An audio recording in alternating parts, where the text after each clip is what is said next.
Hi, Shabbat Tov, everybody. What a Shabbat. It's been many sirens. We had many warnings. We didn't know what was going on. Pretty much the whole morning was around 8ish. I was about to go to synagogue and all of a sudden sirens. It's actually kind of strange because I got up in the middle of the night and I couldn't go back to sleep for one reason or another. Probably, and then I could hear a lot of planes flying over at that stage in time. And, obviously many people have been anticipating when was like a question of when he's going to do it. This is actually going to occur than if in many instances. We were actually, I was planning maybe at some stage this month in February to go with my daughter for a bat mitzvah trip to possibly England, but we didn't do it obviously because of we didn't know what's going to happen. We don't want to be stuck inside another country and so on and so forth. But we got warnings on the telephone. Obviously, we don't touch telephone on Shabbat, but they make a loud sign if it's just on anyway. So we knew something was seemingly to happen. The sirens came on, and it was pretty much, there was warnings the whole day. And I think we had probably about at least 5 sirens, probably more, even 7, 8. So obviously, it's frightening when this happens. We went through this since October the 7th, and especially this is... obviously, we know that at the end of June, there was a 12-day... what happened for 12 days with Iran. That was very frightening in its own right. And then there were 2 different time periods where there was a night of, let's just say, basically torture, basically with rockets in its own right. But the good news is seemingly reports are that Khamenei has been eliminated over here. Just reading from Arut Sheva. So that is...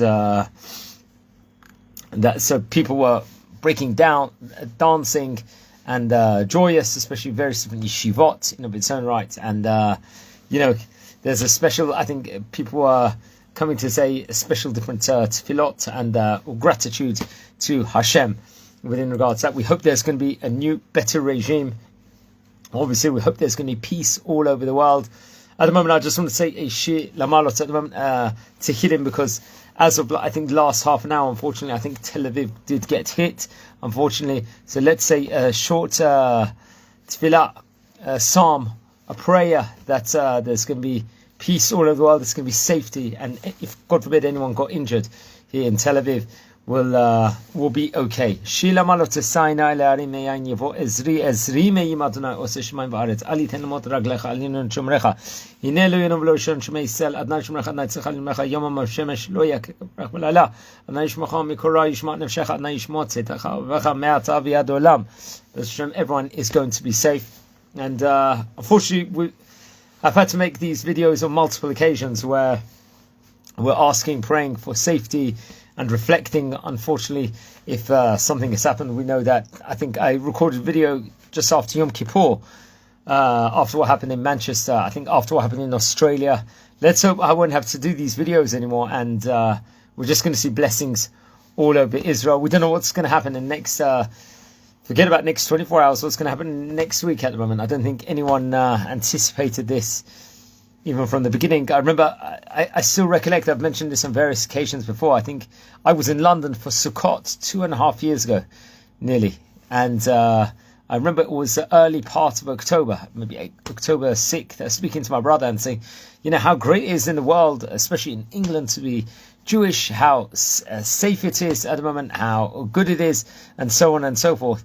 And that was then. That was the day before October 7th. And now it's just worrying all over the places. But one thing we can do is, pray. We can do good deeds. Just be great people. And Bez Hashem will just see good news all over the world. Safety, a safer world all across the world. A better world all across the world. And Bez Hashem, just a good thing. So it's all up to date at the moment. I'm just recording this here. Well, Motzei Shabbat Parshat Tetzaveh we just came out of. And so next week we're going to be in Parshat Kiti. So obviously it's going to be Purim. We're going to record video Bez Hashem for Purim at one stage, maybe next couple of days. It's going to be Ta'anit Esther. Also, obviously beforehand, on the 13th of Adar, Purim is a time period where Hashem saved us from our enemies. And we see, obviously, with Haman, Achashverosh, and it's actually interesting that we're in a conflict with Persia at the moment, and all those thousands of years ago, as we recollect inside the Purim story, especially inside the Megillat Esther, it was also at that time period of Persia of its own right. So we just hope that it's going to be, and everyone's safe in Tel Aviv at the moment. Puts a stress on everyone. Especially one's asleep 2-3 in the morning, and then all of a sudden the siren comes on, and you've got like a matter of seconds to get inside the shelter. The torture it actually puts on a person is something else. I just want to say something over. I remember it was at the time period 6 months ago, someone was pointing out and believing, let's say, a lot of the propaganda that was out there against Israel. So someone I know personally, and then he put a comment about on one of his social media, I won't mention which one and which place. He was basically believing all the propaganda at that point in time. And I turned around.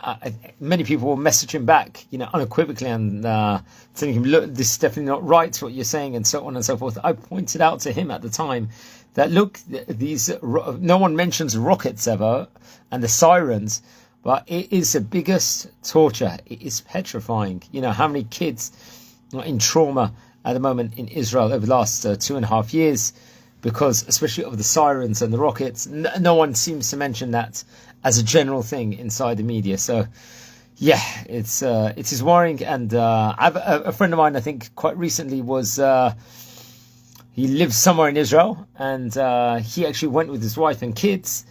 Just last week he told me he had to go outside the country because he thought something might happen, and the stress it's going to do to him just to be over here at that point in time. Obviously, we are here, and obviously I hope there's going to be safety and so on and so forth. I think it was Rabbi Yisrael Reisman once said from I think it's that time period of 2014 when there was a conflict against Hamas. He says that there's something about being in Israel, even when there's a conflict. You're actually there at that point in time, and you go through the motions and so on and so forth. Obviously, one's got to have total safety also at the same time, but there's something about being in Israel. So, okay, Be'ez Hashem, we're going to see just good things and blessings, and wishing you all a Shabbat Tov V'rach.